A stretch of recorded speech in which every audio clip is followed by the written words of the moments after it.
Look, I'm gonna kick it to y'all straight. A lot of people out here are overcomplicating these home workouts. And in reality, you only need four main movement patterns to build an effective routine. These four main movement patterns is going to be your push, your pull, your squat, and your extension movements. And in this video, we're going to go over phase one's equipment setup and how you can take these four main movements and put them into an effective routine that you can follow consistently. Without wasting any time, let's get straight into it. Our first movement pattern that we're going to cover is our pushing pattern. And for our pushing pattern, we have the push-ups. Now, if you're already used to push-ups, you can get right into your regular push-ups, keeping the elbows in, down, and up, just like so, to get you going. Now, if you are a beginner, I do recommend you bring those knees onto the ground or your mat if you have one.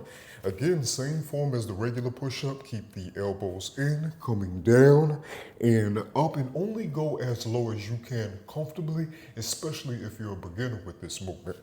Now, if you are somebody who is a little bit more advanced, or you're just ready to progress those push-ups, what you can do here is get on the balls of your feet, bring those hips up, and then what you'll do is kind of like a decline push-up here where you're coming down, getting a little bit more range of motion, and right back up. One more time, down and up. This is going to give you a lot more distance to cover in your push-up, making the exercise difficult. Okay, next up we have our pulling pattern, and this is where we're going to utilize our table to work those pulling muscles, those back and arm muscles. And how we're going to do this, as a beginner, what you want to start with is knees slightly bent, elbows in, and then you're going to bring your chest to the table, getting a good squeeze in the arms and those back muscles as well. Now, again, this is not the best example, but if you're a little bit more advanced in this movement, you can extend the legs out and still come in to that rowing motion. And if you want to make this a little bit harder, you can also do a single arm variation as well, where you're just using one arm, or maybe lightly using one arm here and focusing on one arm at a time. This will increase the difficulty of your pulling exercise while using a table. If that's all you have, you can make it work, baby. Okay, as a quick add-on to our pulling aspect of everything, if you have that towel, you can situate that towel right there at the corner of your door, get a nice good cinch on it, and again, you can come into your rows with this bad boy. And how you make this difficult is you can use one arm like I'm using, and you have the option of using your body and the angling of your body to increase the difficulty, utilizing more of your body weight to get more out of your rolls, right? So again, a towel will be a good option if you want to upgrade on your pulling movements and you do not have a suspension strap at home, you still have a tool in your toolbox. Okay, next up is going to be our squatting pattern, and this one is a little bit more straightforward. You have a ground or a mat, that's all you need, baby, and then you just come into your squats. Now, you can do it with a slightly wider stance, coming down and up. If you want to focus on more quad, I personally like coming into a heel elevated stance.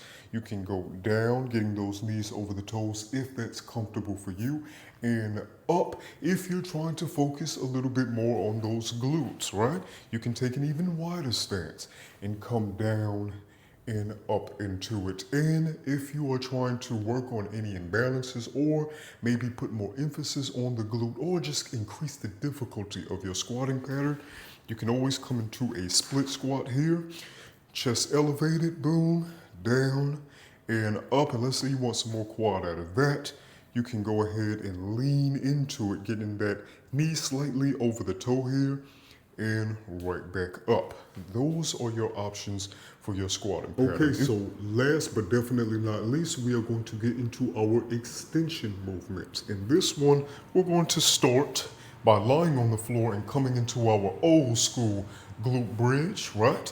So we're gonna bring those hips up, getting a good squeeze in the glutes and those hammies as well. Now for this one, if you do wanna make it harder, you can do a single leg variation where you're coming down and up, focusing on one side at a time. I like to do something called heel slides. Now, you can do this with socks on a smooth surface like this, or you can grab you something that will slide against a smooth surface, maybe a towel or anything that has that movement for you. And then what you'll do is you'll start in a bridge position, come out nice, slow, and control, and then use those heels and bring them back up to the butt, getting a good squeeze and focusing those hamstrings and an isometric contraction in the glutes, working the glutes and hammies at the same time.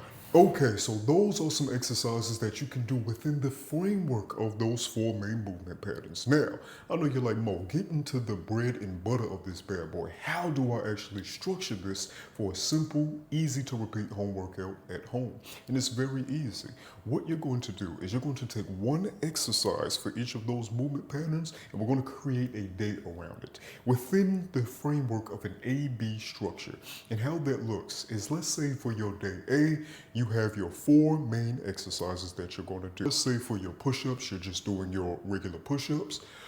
Pulls, you're doing your regular rolls on the table. For your squatting pattern, you are doing regular bodyweight squats. And for your extension, you are doing that hip bridge. That's it. That is your complete workout for day A.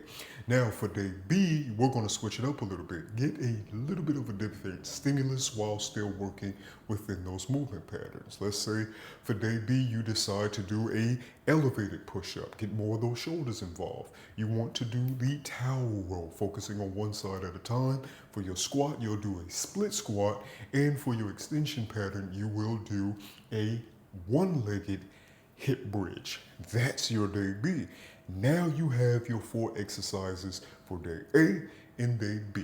And now you decide what days you want to train them on. So for example, if you only want to train 2 days a week, you can do Monday and Wednesday, that is A and B.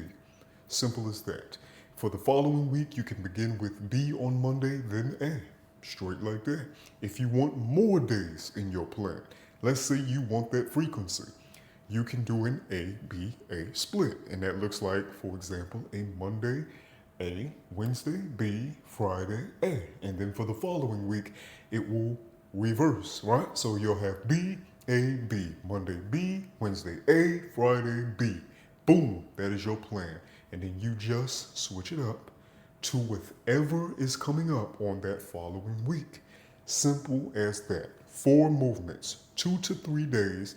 And for those exercises, you want to do about 8 to 15 repetitions, depending on the difficulty of the movement, 2 to 3 sets. Done, baby. That's it. That's all you need. Keeping it simple, to the point, and easy to repeat. So I hope you enjoyed today's video. In the following ones, we will cover the next phases and exercises you can do within those. We're staying within the same structure while adding maybe a little bit more variety. Until next time, it's been your man, Mo. Peace.